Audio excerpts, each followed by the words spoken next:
સુરતના સતીશ મરાઠે હત્યા કેસનો મામલો મુખ્ય સૂત્રધાર રાહુલ મંડલને કોર્ટમાં રજૂ કરવામાં આવ્યો। રાહુલે જેલમાં બેસીને હત્યાનું કાવતરું ઘડ્યું હતું, ત્યારે ક્રાઇમ બ્રાન્ચે 9 આરોપીઓની આ પહેલા ધરપકડ કરી હતી અને મુખ્ય સૂત્રધાર રાહુલ મંડલને કોર્ટમાં રજૂ કરવામાં આવ્યો છે।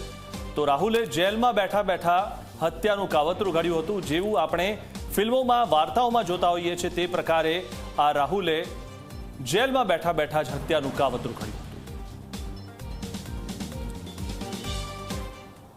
બેસાણ વિસ્તારમાં માથેભારા એવા સતીશ મરાઠેની જે રીતે કડપીને હત્યા કરવામાં આવી હતી, ત્યારબાદ 9 જેટલા આરોપીઓની ધરપકડ કરવામાં આવી હતી। જો કે આ સમગ્ર જે હત્યાનો જે માસ્ટર માઇન્ડ છે તે રાહુલ મંડલ હોવાનું સામે આવ્યું હતું। રાહુલ મંડલ જે છે તે લાજપોર જેલમાં બંધ હતો અને જેલમાં બેઠા બેઠા જે સતીશ મરાઠે જે છે તેનો હત્યાનો જે પ્લાન છે તે જેલમાં બેઠા બેઠા ઘડી કાઢવામાં આવ્યો હતો।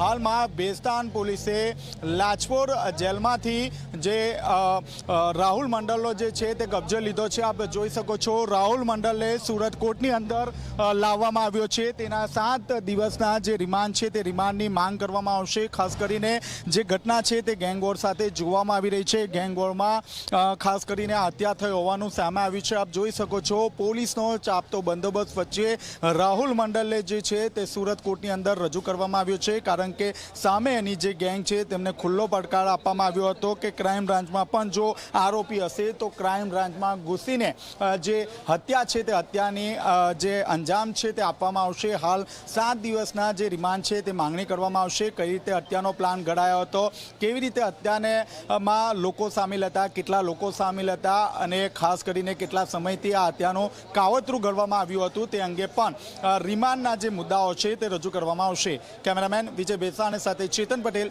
ઝી મીડિયા, સુરત।